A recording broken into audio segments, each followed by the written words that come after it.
Αγαπητοί φίλοι, γεια σας. Καλώς ορίσατε σε ακόμη ένα επεισόδιο Business Talks εδώ στους Tolkers. Είμαι ο Πολυ Ξιναρης. Κάντε subscribe στο κανάλι μας στο YouTube και στο Spotify να ενημερώνεστε πρώτοι. Και σήμερα έχω τη χαρά να φιλοξενώ στο στούντιο μαζί μου τον Πρέσβη του Ισραήλ, με τον οποίο θα μιλήσουμε για πάρα πολλά πράγματα τα οποία ενδιαφέρουν για τις σχέσεις Κύπρου-Ισραήλ, για την προσπάθεια ειρήνης στη Γάζα, για τις εμπορικές, οικονομικές και στρατιωτικές συμφωνίες και ό,τι άλλο μας επιτρέψει ο χρόνος μας.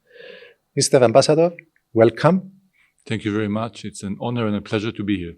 The pleasure is all mine. And I would like to start this conversation with the latest developments in your home country, in the region of Gaza, where we have a plan by the US, supported by many other countries, in having a final peace solution in the area. How is it going so far? Well, it's going okay. It's going okay because this plan is based on stages. There's one layer after the other that needs to be accomplished. I think that we are very close, very near to completing the first stage. The first stage included Israel redeploying in the Gaza Strip along what is known as the yellow line, which gives about 53% of the strip under Israel control and 47% is under the Palestinian control. It is the release of all the hostages that we had in the hands of Hamas, both the living one and the deceased one. All of the live ones were already returned to Israel. We are now down to only 4 dead hostages that have not yet been returned. And we still hope that this will happen very soon. In exchange, we have released convicted terrorists to the hands of the Palestinians. 250 convicted terrorists plus another 1,700, 1,800, I don't remember the exact number, of detainees. And another element there was the expansion of the aid flowing into Gaza, which is happening. We have hundreds of trucks now going into Gaza every day. So we are very close to completing the first stage. So this is the good part.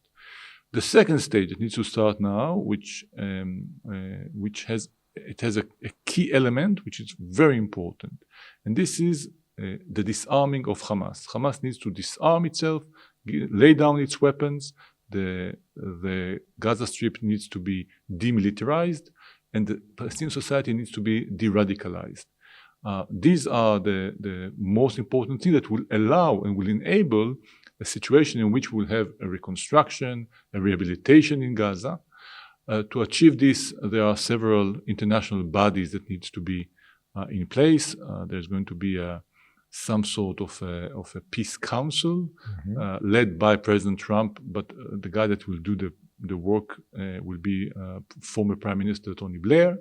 There needs to be an international stabilization force, the ISF, which is now being assembled. So there is still way to go. But the key, and this is what I want to stress, the key is the disarming of Hamas. Without disarming of Hamas, there is a consensus that in order for Gaza to have a future, Hamas cannot be part of this future. So this is the key element here, and we need to wait and see how this is going to be implemented. This issue has been going for years and years and years, trying to combat Hamas, disarm Hamas, so there is, in your view, as I understand, a peace in the area. So even now that we have a peace treaty, how is the Hamas going to be disarmed? Are they going to give up weapons on their own because finally they have a peace treaty? Or is there another way to secure that this is going to happen step by step? This is a very good a very good question that I'm not convinced that I have a good answer to it. If you read the 20 points, the plan of the 20 points that was put forward by President Trump, that both sides agreed to, point number 13 is very, very, very clear on this issue. The plan President Trump's plan does not say how this is going to happen. It just said it has to happen. The disarming of Hamas, the laying down of its weapon has to happen. And as I said before, both sides in principle accepted this plan. How this is going to be implemented, I think that the jury is still out on this issue. Let's see what will be the role of the International Stabilization Force, how they're going to implement this role, are they going to do something in this regard? Everybody has question marks about how this is going to happen. And I'm not here to say that I have any kind of an exclamation mark, this is how it's going to happen. But I truly believe that for the Palestinians' sake themselves, if they want to have a better future, some kind of a change in the way that they conduct themselves has to happen. And part of this reconstruction, let's say things go smoothly one way or another, it's not going to be easy, but let's say at the end of the day they move forward. Is Israel going to be part of the reconstruction of Gaza? Or, I mean, who is going to put the money? Who is going to rebuild that area? The involvement of Israel will be more in the form of facilitation, not any kind of direct involvement on the ground, but there is no port in Gaza. So if things need to be imported and being brought into Gaza, they go through the Israeli port of Ashdod. We need to facilitate the transfer like we already do. Or trucks going into the Gaza Strip from the Israeli territory. So we are very much there, and I would again use the term facilitation. It's not active involvement on the ground, building, rehabilitating on its thought, but on the envelope of things, we have to be involved in order to facilitate what is required. Where does the money would come from? I would say, generally speaking, the international community is the one that will be probably paying to make this happen. This includes Arab countries, includes probably European countries and others that are interested to see a change in this region and understand that it will be much more costly not to have this change. And in order to have long-lasting peace, usually we need to have prosperity as well. So it seems that there are too many things to happen until we reach that point. What kind of backing up, or let's say how much elasticity do you have to make things happen? I need to understand the question. Yes. So I can answer. Are you ready to make maybe some compromises along the way or be somewhat elastic in some areas for the greater benefit of the area, or whatever is agreed, it should be followed 100%? Okay. There are several things here that I will try to unpack in what you said. First, I think that we, in principle, very much agree with the idea that in order for things to be stabilized in this region, it is important that all those that are involved, Israelis and Palestinians, will have something to lose. That means prosperity is important, and we are very much interested in seeing prosperity among our neighbors. This is as a principle. Then there's a question of flexibility. There is flexibility, there's always flexibility, but it depends on what are the issues. There are issues that we will not be able to be flexible, especially issues that has to do with the security of our own citizen. Now, October 7, 2023, the massacre carried out by Hamas is a huge trauma in Israel. It's very hard sometimes for people to fully understand what was the experience from the Israeli point of view. The feeling that the terrorists come to your own house where you feel most safe and most secure, get into your house, kill you, your family, rape, burn down to the ground. It's the materialization of nightmares. And people still today are still living in this feeling of we must not let this ever happen again. And you can see that Israel's policy in the region has changed because of this. This is why we will not allow neither Hezbollah or Hamas or anyone else to amass, to start rebuilding the capabilities that can threaten us. We did this before. We let Hamas build itself up without being actively involved, we are not doing it anymore. So when it comes to security, there is not much flexibility. But I think on other issues, there is more flexibility. I think that we show this flexibility on a day-to-day kind of basis. I know that bad news travel better and faster than good news, but every day there are things that are happening with, for example, sick people that need to go out of Gaza and get treatment. By the hundreds and thousands of them are happening, and Israel is facilitating this as well. So there is flexibility, not an issue that has to do with the security of our citizens.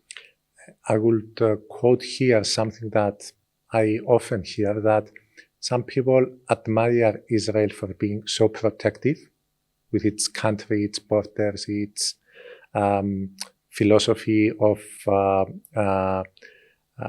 to thrive under any circumstances. And on the other hand, there are those who say that you are going too far sometimes with this policy. Just quoting, saying that, some people admire you for that and some people condemn you about that. I would like to move on asking about...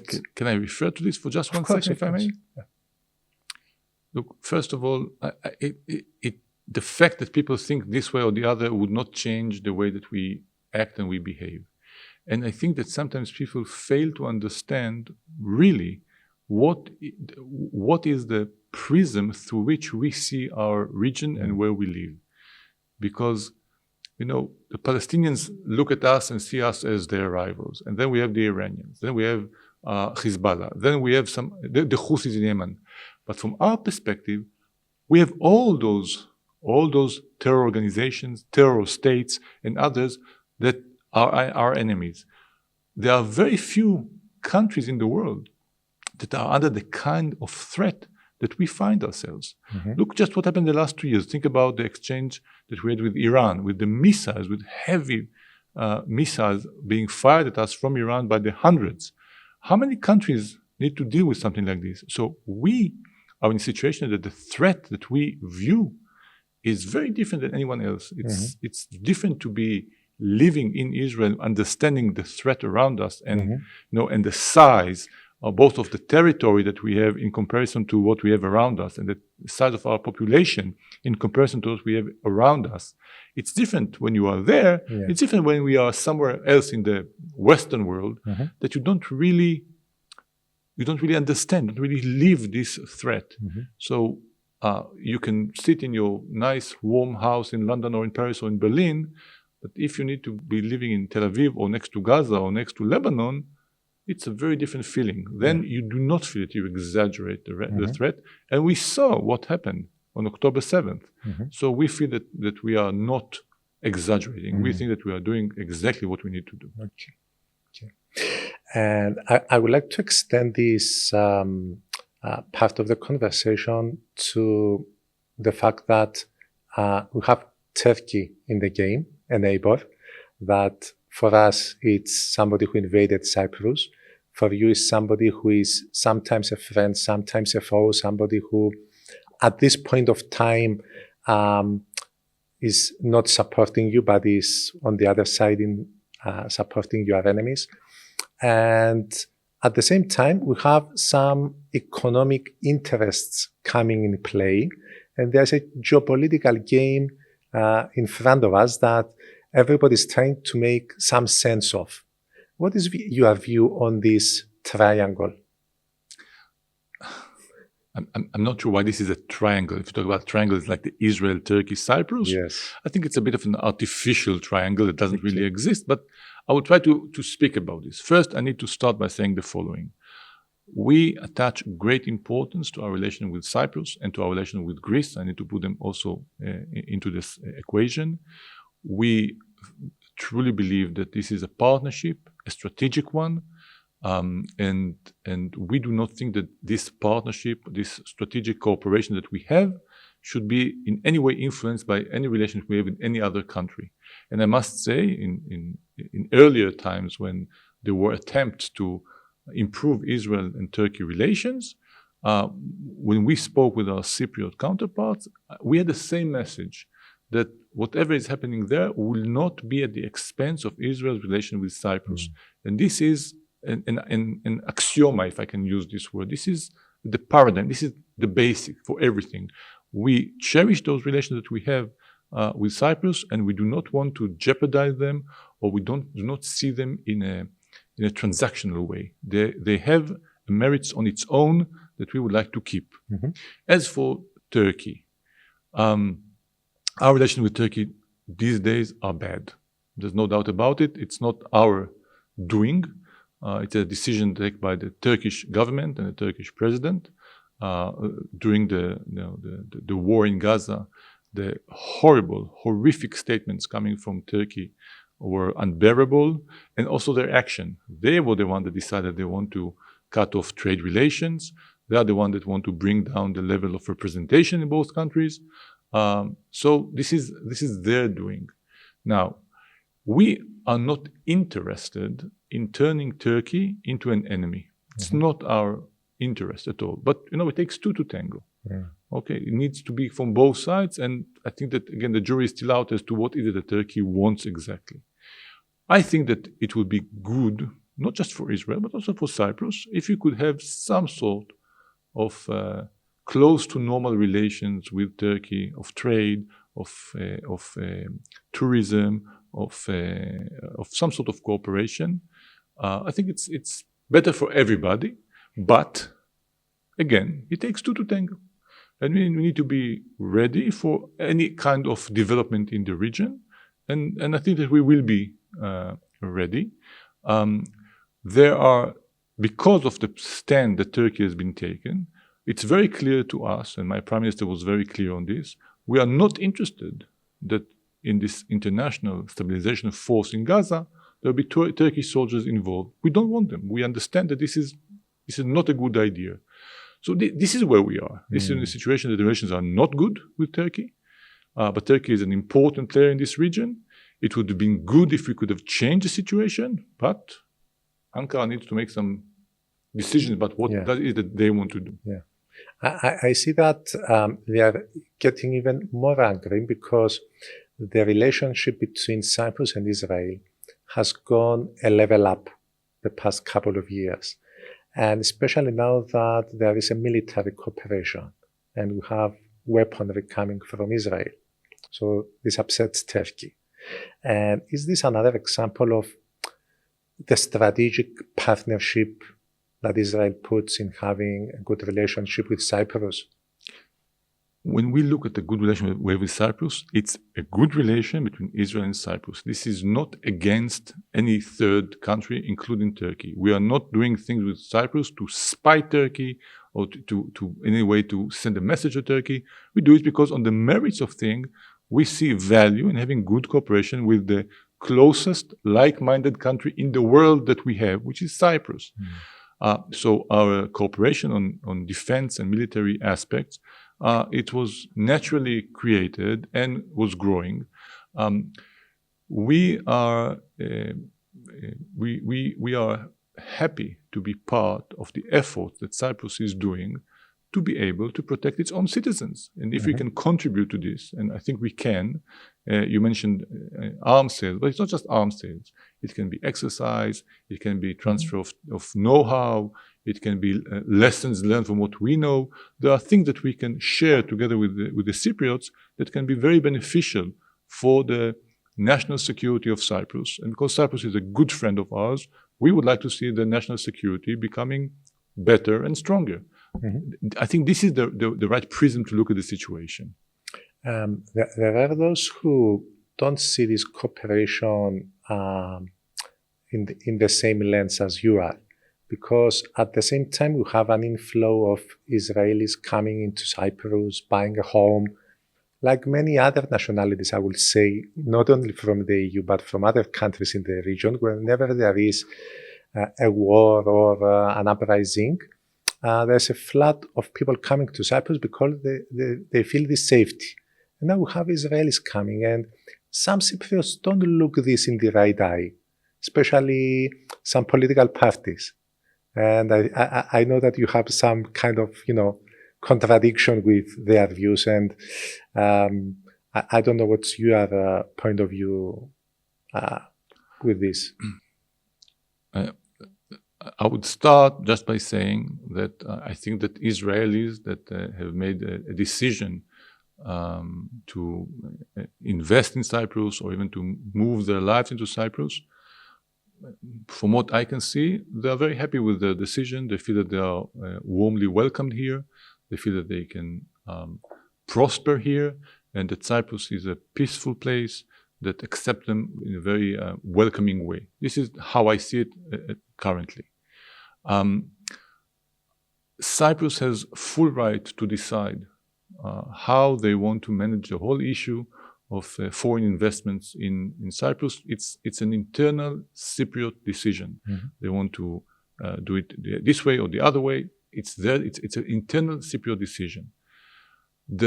What you were hinting at was a statement by a very specific politician here, which I'm happy to say was not repeated since, that was singling out only the Israelis, which is unfair and also, unfortunately, brings unhappy memories of other places around the world where Jews were singled out, and there was this attempt to try to make the local population afraid or concerned about this. And this is undone. And I'm happy to say that this has not been repeated since. I haven't seen this repeating anything, and I think it's a good sign, because Cyprus, and I need to stress this, is not at all an anti-Semitic place. Very low levels of anti-Semitism during recent years, and I strongly hope this is the way it's going to remain. So in this way, this one-time statement was unusual in this regard. So this is where we are. I think that the not that big, I have to say, Israeli community here can contribute to Cyprus economy, prosperity, to the society, and other elements. And I strongly believe that this can be a very good relations and a net positive contribution to Cyprus. I wanted to ask you, in your view, how would you define anti-Semitism? And the reason I'm asking is because whenever this question comes up, there are those who say, what I have done, what I have said is not. Somebody else is saying it is. And then there is a clash on this exchange of ideas and point of views. So I would like to hear from your own words how you view this definition, so people can better understand what it's all about. First of all, in nowadays. Sure. There is, I don't have it in front of me right now, but there is what is known as the working definition of anti-Semitism as was adopted by the International Holocaust Remembrance Alliance, which Cyprus is an observer in and on its way to become a full member. And the Cyprus government adopted this. So there is a very clear definition of what is anti-Semitism. But to make it in plain words, there is a difference between criticizing Israel government's policies, which people can agree or disagree, and between singling out a specific group living in this place, trying to create this level of irrational fear against them, based on the fact that they belong to this specific ethnic group. This is anti-Semitism. When you try to say, oh, this group, everybody belongs to this group, it is dangerous, this is risky, they do this, they do that, this is exactly where you go into anti-Semitism. If you want to speak about a phenomena that is problematic because you think it's a threat to national security, say foreigners in general, okay, this can be xenophobia or not, I don't know, but it's not anti-Semitism. But when you're singling out, you say only this group, they are the ones, and this is not based on anything, it has no effects, it's not based on any, all it's based about is the feelings and this irrational emotion that you are trying to steer. This is where we enter the realm of anti-Semitism.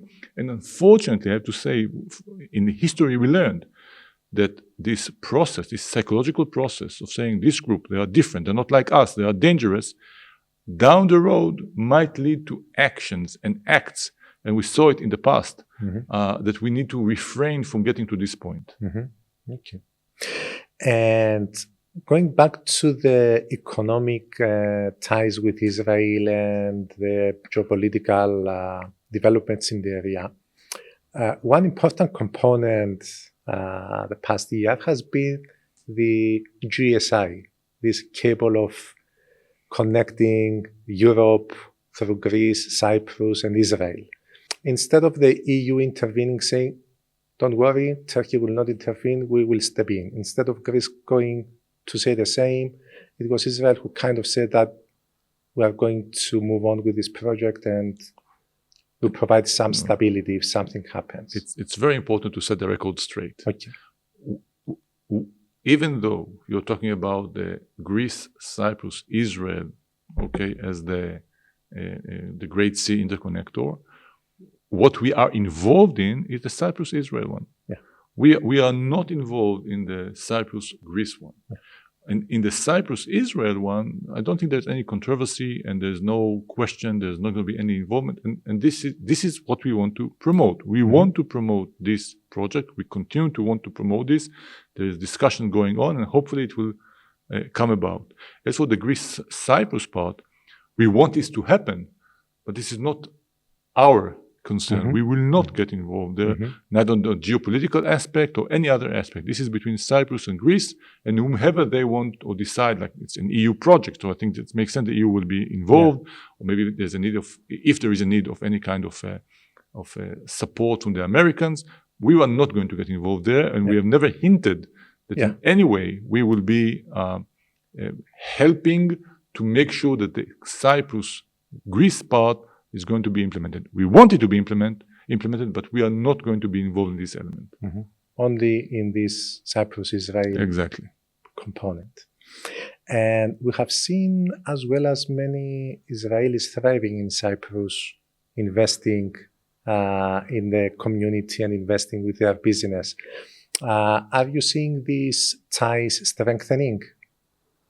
The Israel-Cyprus ties in general? An economic level, in entrepreneurship. Well, I think that the facts are quite out there. You can see along the years, especially the 10, 15 last years, you see a continuous growth in every aspect of the economic relations. Let's take tourism as an example. Today, Israel is the second most important market for tourism into Cyprus. Last year, we had over 400,000 Israeli tourists visiting Cyprus, which makes us second after the British. But if you do it per capita, we are number one. But it's not just the tourists that are coming here. It's not just the fact that apparently, from what I'm seeing, the Israeli tourist is the biggest spender per day. It's also investment in the hotel business in Cyprus. We also have Israeli companies that are buying and refurbishing hotels here in Cyprus. This is one aspect.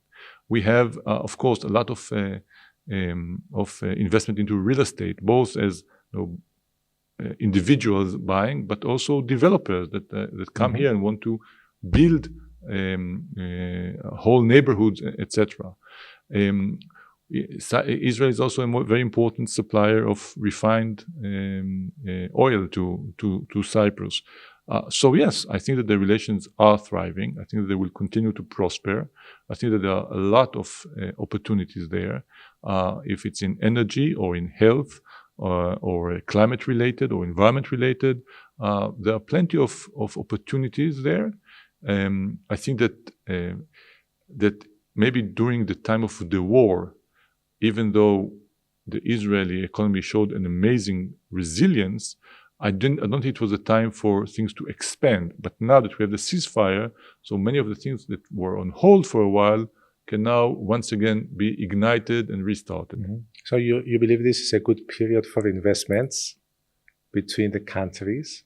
And reading some statements recently, I've seen that there is a lot of potential for Cypriot companies to go to Israel and benefit from the activity, the economic activity there. You are taking away my talking points because I wanted to say just what you said before. Yes, it doesn't take much to try to get Israeli investors get interested in Cyprus. It happens anyway. We see them. We see them in different fields that they are happening. It's more complicated to get Cypriots to invest in Israel. We have some example of this happening actually, but we would like to see more. And maybe it's a good opportunity for me here from this platform to tell Cypriots, look, it's 40-minute flight. We are very close. Cypriots are very loved in Israel. Israel is. I never spoke with an Israeli who didn't have something nice to say about Cyprus. Israel is loves Cyprus.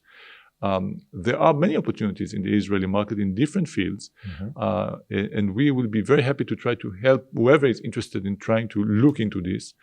It's so close. The number of flights that we have, I think that during summertime we were close to 200 flights per week. I think second only to Athens maybe. It makes it so easy, the communication and the transportation. So yes, come. There are opportunities. You can be very successful in Israel. A lot of business people are watching our podcast, so here's the invitation. Let's take advantage of it. Completely. An open invitation. We'll be happy to help. And I would like now to draw from your experience in Cyprus, because as we said earlier, you've been here for more than 4 years. And I think you have a really good view of things, and you've been through a lot of things the past few years. Are you going to trick me into saying things about Cyprus politics? No. I would like, first of all, maybe, but first of all, I would like to gain from your experience how you view Cyprus with, an independent eye.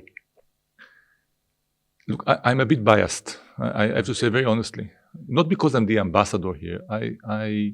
I'm biased because when I learned about Cyprus, when I speak with people, I have a very natural, very positive relations and feelings, and I really love this place. I really love Cyprus very much on a very personal level. And I found many times in my conversation with Cypriots, it's interesting for me to see, and it's very normal that sometimes Cypriots will tell me, they will criticize what's happening in Cyprus. Oh, we have these problems. Oh, we have that problems. And I understand. Every country has its own problems, believe me. But sometimes I find myself telling them from my perspective how I see Cyprus, and I get the reaction of, we haven't thought of it this way. So I will share with you what is it that I see in a very general way. I think that what Cyprus has achieved in the last 50 years is amazing. I think I would call it it's almost a small miracle. Because if you go back 50 years, right after the Turkish invasion here in 1974, Cyprus was devastated. You had a country that was destroyed by war, that 37% of its territories were occupied, that it had 200,000 refugees that had nowhere to live, that the biggest port was taken, most of the touristic attractions or touristic centers of Famagusta and Kyrenia were taken, and they found themselves in a very difficult situation. And now you fast forward those 50 years and you look at Cyprus today with all normal problems that they have, but you have an EU member country with a GDP per capita which is very nice. I would say that Cyprus is punching above its belt or above its weight. And you took yourself and you showed an amazing resilience. This is how I see it, an amazing resilience from a devastating situation to a quite prosperous one. It doesn't mean that there aren't any problems. There are problems, and you don't need me to tell you about those problems. But I think that Cypriots should have more, I'm not saying it correctly, but I think that it's good that the Cypriots would look at this and say, wait, we have proven that we can handle difficult situation and come into this very relatively good place we are today. We should have maybe more faith in ourselves and what we can do. So, because when I look at Cyprus, this is what I see. I see a resilient people that were able to survive a very difficult situation and take their country to a very good place. And I believe that they can continue this trend down the road. What will be your advice, maybe drawn from experience, that will help Cyprus go to the next level? It's a too broad question for me to answer. So I'm not sure I'm in a position to give any kind of a specific advice. The only thing I would say in general is have faith in yourself. You have what it takes. Mm-hmm. Have faith in yourself, you can do it. And I'll go in a bit into the local politics, just, to get your view of things. We have a very interesting scenery now, and we have elections soon for Congress. And how do you view, these local discussions of politics, of the big parties losing their dominant positions, of smaller parties coming into the scene, and the uprising of the far right, which now is renaming themselves as Conservative Party? How do you view this situation? I'm not going to go at all into Cypriot politics. I think it's not my role as an ambassador. But I will not leave you without any kind of answer at all. So what I can say, and you want me to draw from my experience, is that some of the phenomena we see in Cyprus are not unique to Cyprus. This is a more broad kind of phenomenon. And I can tell you about Israel. In Israel also, we have a parliamentary system, not a presidential one, but in the parliamentary system, for many years we had also two big parties. But as time passed, we see the decline of those two big parties and the rise of many medium-sized parties. And this maybe fragmentation is too strong a word, but this situation is what we have today in the Israeli political system. And I think that it goes hand in hand with many changes that happen to us as human beings that live in this era, not just because we are Israelis or Cypriots.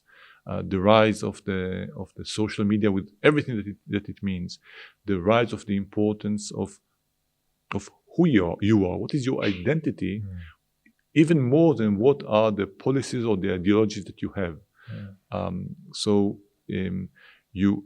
People want to get to learn and to know the politician almost on a personal basis, and then they want to vote for this guy, and they sometimes project on this person, man or woman, their own views, even though it's not necessarily what he believes in, but they feel that he's likable, and you can be likable a lot through this medium of of the social networks. So I think that some of the phenomena we see in Cyprus are not unique. I don't know where this is going to go down the road, but all I can say that I going back to the faith, I think that you can manage and you can handle the situation and the way it will develop. Mm-hmm. And coming to an end of our conversation, because I think it had a nice flow, I would like to ask how you see things in the region. If, let's say, things go well coming back to Gaza, are there any other challenges you believe we will face in the region in the upcoming years, or things will stabilize once Gaza stabilizes? Okay. I think that it will be a mistake to try to look at the region I'm talking about the Middle East and let's say the Eastern Mediterranean, and think that Gaza is the key for everything. It is not. Right. It is not. There are so many other trends, trajectories, things that are happening in our region that has nothing to do with Gaza. I think that a major player and a major negative player in our region is Iran, and Iran's policies of undermining stability, of trying to export the Islamic revolution to other countries, the meddling in so many other places. Look at places like Lebanon, like Yemen, like Syria, like Iraq. Everywhere that the Iranians are trying to put their hands in, the first ones to pay the price is the local population. Mm-hmm. When Iran is trying to use and to leverage its influence in those places, and they are arming their proxies, and they're sending missiles and know-how and money to their proxies, in addition for the fact that they are trying to threaten us, they are doing very bad things to the societies and the countries in which they are trying to operate. I think that in this year, we saw a decline in the power of Iran, mostly because of what happened between Iran and Israel. And the fact that the Iranians were, it became visible that they are vulnerable, that they are exposed, that they were unable to prevent Israel from attacking their military nuclear program and their ballistic missiles program, showed that Iran is not as strong as some would have wanted to think. So with the decline in the power of Iran, with the change of government in Syria, with the new government in Lebanon that has a different views than the previous governments, and they are trying to do the right thing, I think there is an opportunity. Now, I don't want to overstate this opportunity because it's very fragile and there are still very negative forces that work against it. But I think that Lebanon has a new chance, and I think that Syria might have a new chance, and I think that Iraq has a new chance, and maybe also the people of Iran that don't like the regime have a new chance as well. That if we are, I don't want to say the word lucky, but if things work in the positive way, we might look back 20 years from now and say, this is the time, this is what happened that put the Middle East on the right track. It's not a given. Things can go very bad still. And we see what Iran is trying to do. They're trying to rebuild their power. We see what Hezbollah is trying to do. We see what Hamas is trying to do. It's not that the bad guys have said, we put our hands and we're not going to fight anymore. Not at all. It requires cooperation. And this is why I come back to the Israel, Cyprus, Greece on the one hand, and Israel with moderate Arab countries on the other hand, and the hope for the expansion of the Abraham Accords that might create together some sort of an alliance, maybe it's too strong a word, but partnership that will be a moderate, stabilizing force, working for the good of this region, and bring some sort of new hope and prosperity for the people of this region. And you see that the time seems better now because of the change of the US, how they view and apply things. Because it seems that the president is, having this pro-peace, let's get things done in a more peaceful way. No, I think that all American administration always were pro-peace. This is not the difference. I think one big difference, and I know this sounds sometimes hard for a Western ear, but the fact that we have this new opportunity has to do with the fact that Israel had to and was almost coerced into using force against Hezbollah, against Iran because of the threat, and it was this use of force that is bringing about this opening for a change. Now, it is true that the current administration is active, is bringing maybe some other aspects or other ways of operation that were less common in the past, but we saw they were very successful in the first term with the Abraham Accords. Let's hope that now the combination of an administration that is willing to do what he thinks is the right thing to do, together with this new opening that we have here, might bring about positive results. It's good to be hopeful, but also cautious. Well, I think this is a good message that hopefully one day we're going to look back to what we discussed right here and see that this was an opportunity that we took advantage as humanity. In our region, people used to say many times, Inshallah, with God willing, let's hope that this will happen. Mr. Ambassador, thank you very much for being here. Thank you, my pleasure. Thank you very much for having me. Αγαπητοί φίλοι, ευχαριστούμε και εσάς που είσαστε μαζί μας και σε αυτό το επεισόδιο. Θα τα πούμε στο επόμενο.